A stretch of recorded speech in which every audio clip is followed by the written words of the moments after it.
Olá, seja muito bem-vindo. Como sempre, é muito bom estar em sua companhia. E a partir de agora você acompanha comigo as notícias do Brasil e do mundo. E olha só, em 2 meses os bancos renegociaram mais de 13 bilhões de reais em dívidas. E ao todo, 6 milhões de pessoas saíram do cadastro de devedores. Esse é o balanço parcial da faixa 2 do programa Desenrola Brasil.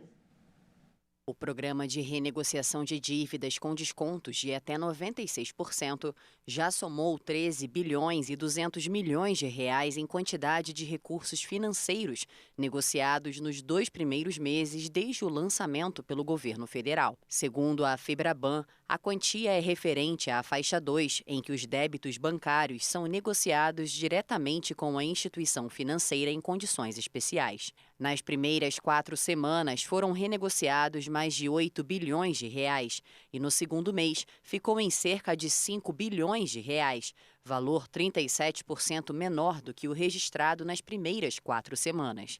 O número de contratos de dívidas negociados chega a quase 2 milhões, beneficiando 1.460.000 clientes bancários. Também saíram do vermelho cerca de 6 milhões de registros de clientes que tinham dívidas bancárias de até R$ 100.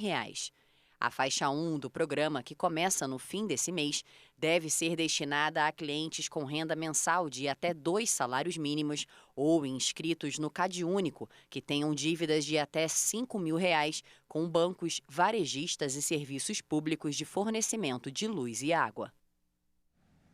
A guerra na Ucrânia agravou um problema que começou na pandemia, a falta de peças para carros. Motoristas estão esperando meses para tirar o veículo da oficina. De acordo com a Associação Nacional de Fabricantes de Veículos Automotores, a Anfávia, essa falta de peças ainda é reflexo da escassez de matérias-primas, o que prejudicou a produção de componentes como borracha e plástico durante a pandemia, e que foi agravada com a guerra na Ucrânia, em especial o setor de componentes eletrônicos.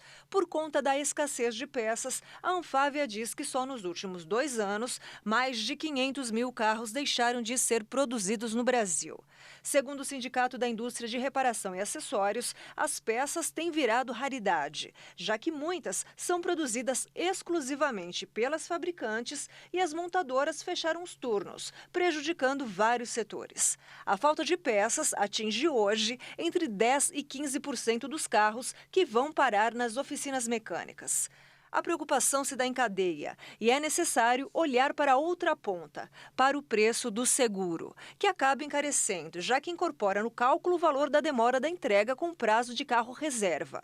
Para especialistas do setor, uma solução imediata aponta para que as montadoras retomem os volumes de produção para então poderem suprir o mercado.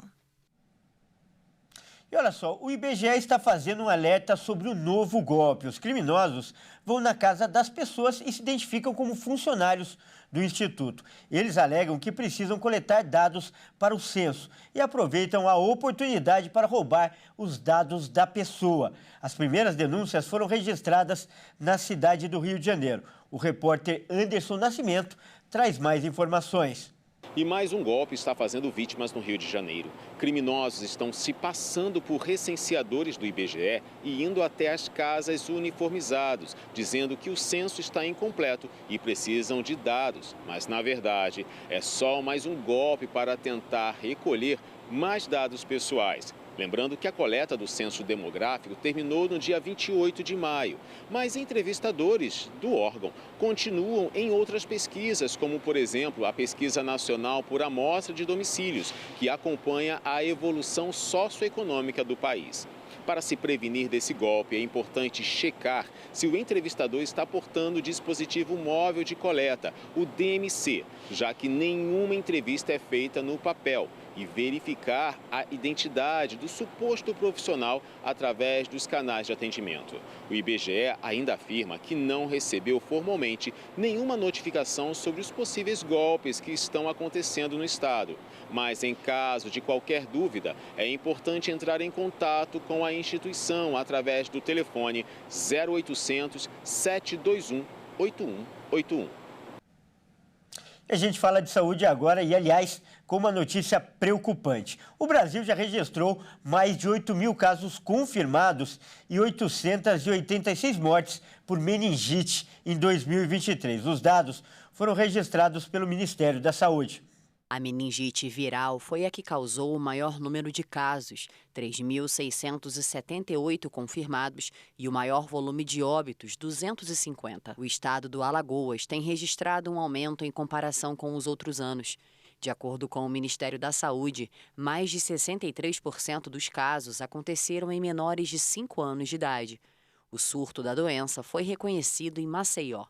Já no estado de São Paulo, a taxa de cobertura vacinal da meningocócica C conjugada para crianças menores de 1 ano de idade está em 81,3%, bem abaixo da meta, que é de 95%. A aplicação é feita aos 3 e 5 meses de idade das crianças e o reforço aos 12 meses. A Secretaria de Estado da Saúde de São Paulo informou que há uma recomendação para a imunização em crianças menores de 10 anos que perderam a oportunidade de serem vacinadas na idade precoce e em profissionais da saúde. Os sintomas incluem dores de cabeça e febre, além de rigidez na região da nuca. Caso haja suspeita da doença, é preciso procurar imediatamente o atendimento médico. E com o forte calor que tem feito nos últimos dias, os especialistas orientam as pessoas a tomarem bastante água. Mas você sabe qual é a quantidade necessária para cada pessoa? Isso é o que nós vamos ver agora, na reportagem da Maria Clara Leite. Quando a questão refere-se à quantidade de água a ser ingerida por dia, muitos têm a mesma opinião. Uns 2 litros de água? 2,5. Uns 2 litros. As principais recomendações realmente apontam para essa média de 2 litros diários. Mas estudos sugerem que esse número não é ideal para todos. Na verdade, já tem até uma fórmula que revela a dose certa para cada um. Cada um é diferente de outra pessoa. Então, as necessidades, elas podem mudar. O peso, quanto maior o peso, quanto mais peso uma pessoa tiver, maior a necessidade de líquido também. Por isso que a calculadora ela pode ser um norte ali para nos ajudar. Essa conta matemática considera que são necessários 35 mililitros de água para cada quilo do peso corporal da pessoa. Assim, se ela pesa 60 quilos, por exemplo, multiplica-se 60 por 35. E o resultado será de um pouco mais de 2 litros de água por dia.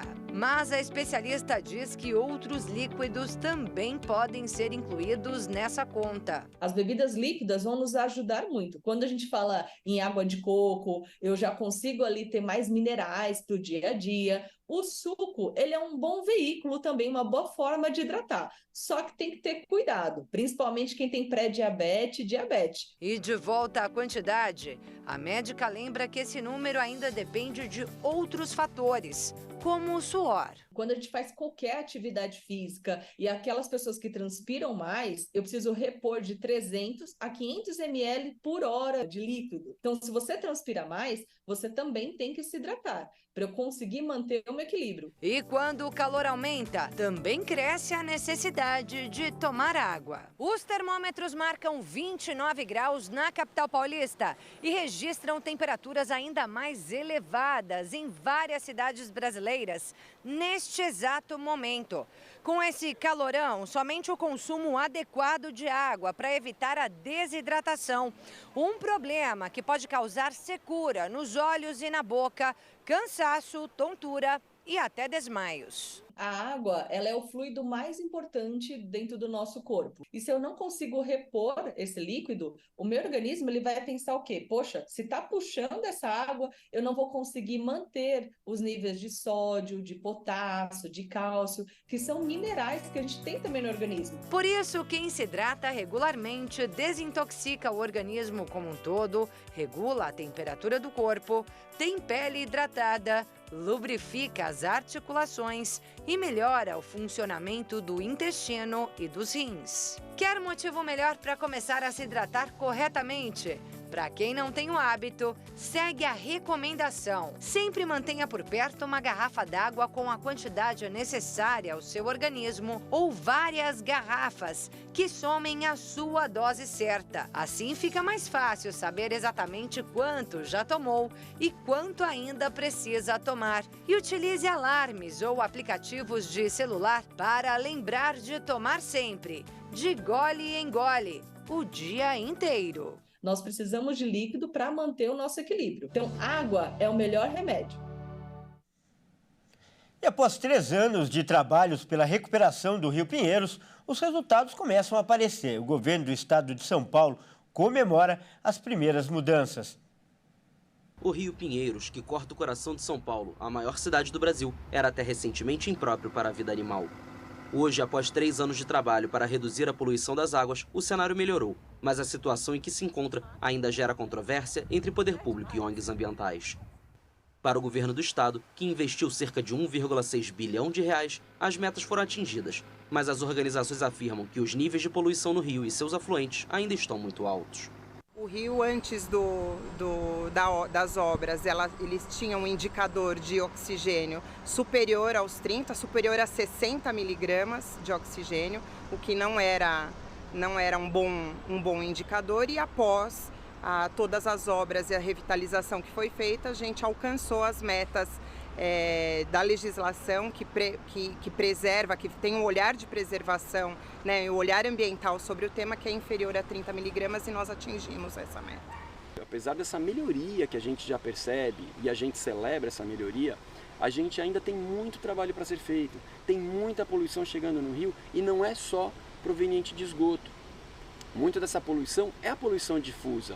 É a fuligem dos carros, é o óleo que vaza dos carros, é o desgaste das peças, é o entulho que cai na rua, é o lixo que as pessoas jogam em qualquer lugar da cidade. Nas margens do rio é comum encontrar capivaras, que recebem a atenção do Projeto CAPA, Centro de Apoio e Proteção Animal. A gente resgata muito animal com lixo preso no corpo, né? Esse lixo que as pessoas jogam na rua e vem parar no rio ou jogam direto no rio. Então, esses lixos prendem no corpo dos animais, seja capivara, aves. O governo de São Paulo afirma que entre 2020 e 2022, cerca de 105 mil toneladas de resíduos sólidos foram retirados do leito do Rio Pinheiros, além de enormes volumes de sedimentos. O trabalho segue no local para trazer de volta a vida animal. A experiência do projeto vai servir de modelo para o processo de descontaminação do Rio Tietê, onde o Pinheiros deságua. E veja a seguir, de cada 3 pessoas no mundo, uma sofre de hipertensão. E você vai ver também, Museu do Videogame traz o passado, o presente e o futuro dos jogos eletrônicos. Nós voltamos já.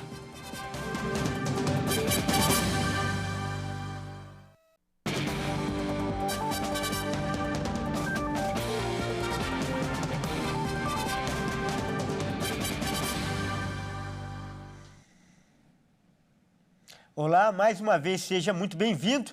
Nós estamos de volta com o segundo bloco e mais notícias do Brasil e do mundo para você. E olha só, um estudo da Organização Mundial da Saúde, a OMS, mostrou que em todo o mundo, 1 em cada 3 adultos sofre de hipertensão. E a questão é ainda mais alarmante, isso porque quase metade não sabe que tem a doença. Nos últimos anos, houve pouca mudança na taxa geral de hipertensão no mundo. A taxa diminuiu um pouco nos países ricos, mas aumentou em muitos países de baixa ou média renda. As estatísticas divulgadas pela Organização Mundial da Saúde são ainda mais preocupantes no Brasil. Mais de 50 milhões de brasileiros com idade acima de 30 anos convivem com a hipertensão, também chamada pressão alta.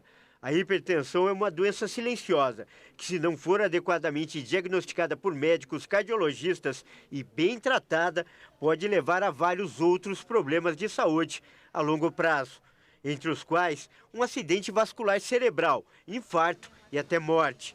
De acordo com o estudo da OMS, no Brasil, apenas 33% dos 50 milhões de hipertensos controlam a pressão arterial. A pressão é criada pela força do sangue contra as paredes das artérias ou vasos sanguíneos. Quando essa pressão chega ou ultrapassa 14/9, ela pode causar danos em muitas partes do corpo, especialmente no cérebro, coração e rins. De acordo com o relatório da OMS, se o Brasil melhorar o tratamento da hipertensão, o país pode evitar cerca de 365 mil mortes até 2040. Olha só, entre os meses de junho e novembro, as baleias jubarte estão em período de reprodução e nessa época elas se aproximam da costa brasileira. No Espírito Santo, o projeto Amigos da Jubarte acompanha de perto os animais. Além de monitorar e registrar com imagens a temporada de baleias, pesquisadores também se dedicam a captar o canto e os sons que elas utilizam para se comunicar. Mas o canto da baleia para mim é o mais legal, porque a gente pode fazer estudos com esses cantos e a gente, compara os dados, os cantos que a gente escuta aqui com cantos de outros lugares do Brasil, do mundo inclusive, e faz comparação entre esses cantos. Então é muito legal e é realmente uma sensação muito boa de escutá-las assim. Desde 2018, a plataforma Jubarte.lab realiza pesquisa científica, desenvolvimento de educação ambiental, fomento da atividade turística e monitoramento da observação de baleias. A gente consegue medir em vários trechos do corpo do animal a curvatura, ou seja, a circunferência do corpo do animal. E nessa posição bem retilínea, a gente consegue ter a visualização dos pontos, do ponto inicial até o ponto final. Então a gente tem o entalhe da nadadeira caudal até a parte mais frontal da baleia, e todo o contorno bem aparente. O material captado no mar revela como o tráfego marítimo pode perturbar os animais. E aí, nesse momento de estresse, a gente consegue observar que as atitudes do animal já mudam, né? Ele se locomove mais rapidamente, às vezes ele está em descanso, ele começa a se movimentar mais ativamente, aumenta a velocidade de nado, ele pode estar num trajeto retilíneo, ele começa a se deslocar sem uma trajetória muito bem definida. De acordo com os pesquisadores, da mesma forma que a população de jubartes vem crescendo, o tráfego de embarcações também vem crescendo, o que aumenta o risco de colisões. E a Polícia Militar Ambiental do Mato Grosso do Sul recuperou filhotes de papagaio, que seriam levados para o interior de São Paulo por traficantes de animais silvestres.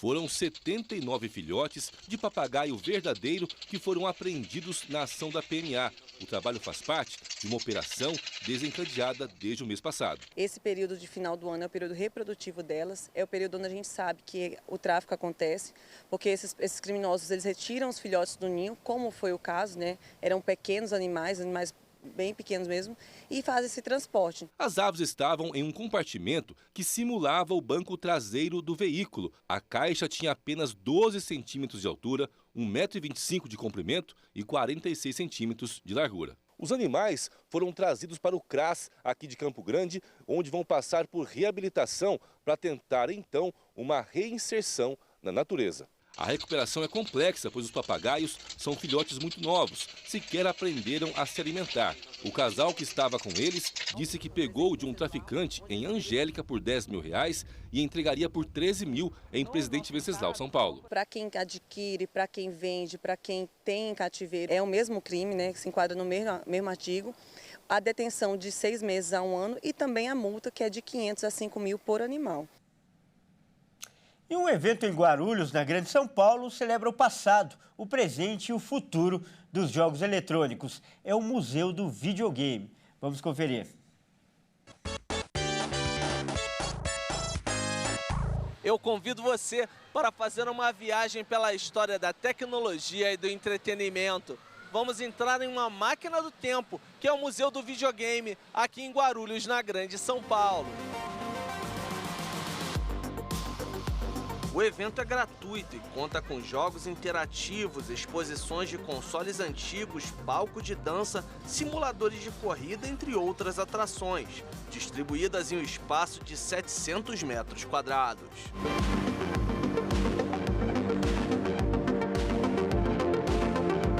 O acervo mostra a evolução do entretenimento eletrônico e a influência cultural dos videogames. Essa história começou em 1967. É o protótipo do que seria o primeiro videogame do mundo. Criado pelo pai dos videogames, o Ralph Baer, na casa dele. Ele teve a ideia, né? E depois ele vendeu a ideia para uma empresa chamada Magnavox Odyssey, que produziu e comercializou o videogame no mundo. Vamos para 1972. David, o que esse ano reservou na história dos videogames? Lançamento do que é o ápice, né, da história dos videogames. O Magnavox Odyssey de 1972 é o videogame mais antigo que nós temos no acervo do Museu do Videogame. Este console com certeza está no coração de muitos brasileiros. Em 1977 trouxe novidades aqui para o país, não é verdade, David? Sem dúvida. 1977 e 78 é o ano dos videogames do Brasil. E a Philco Ford trouxe para o Brasil o telejogo e fez um sucesso tremendo. Em 1976 chegou ao mercado internacional um console que revolucionou o mundo dos jogos eletrônicos. É o conhecido Canal F. Era um videogame que você podia trocar os cartuchos. Até então você não tinha essa opção, o que facilitava muito e permitia com que os videogames ficassem mais baratos, mais em conta, tendo a oportunidade de você trocar o jogo em um simples cartucho. Na mostra, os visitantes podem reviver momentos da infância. E para as mais recentes gerações, novas experiências estão garantidas. Eu ainda não tive a oportunidade de jogar no controle pequenininho do Atari, mas eu achei bem legal jogar nesse controle grandão. Eu acho que a sensação da alavanca é parecida com aqueles carrinhos de controle remoto. E eu acho que esse evento aqui é como se fosse uma máquina do tempo realmente. A gente passa no corredor, tem um monte de console antigo, contando a história, né? E é bem legal, assim. Ao mesmo tempo que eu tô vivenciando o passado, eu tô aprendendo com ele, é muito legal. É bom demais porque a gente quase não vê isso aí, entendeu? É bom demais as pessoas estar assim para poder saber um pouco mais da nossa infância, né? Hoje em dia já não tem mais, tem os videogames tudo moderno. E depois dessa viagem no tempo, chegamos à atualidade e vamos falar das novas tendências no mundo dos videogames. Aqui agora nós temos a realidade virtual e os simuladores de corrida. Não só uma tendência, mas também uma curiosidade muito grande das pessoas que ainda não tiveram a oportunidade de conhecer e de testar essa tecnologia. E antes de ir embora, não perdi a oportunidade e joguei alguns dos games que mais marcaram minha infância e adolescência. Eu também viajei no tempo e virei criança novamente.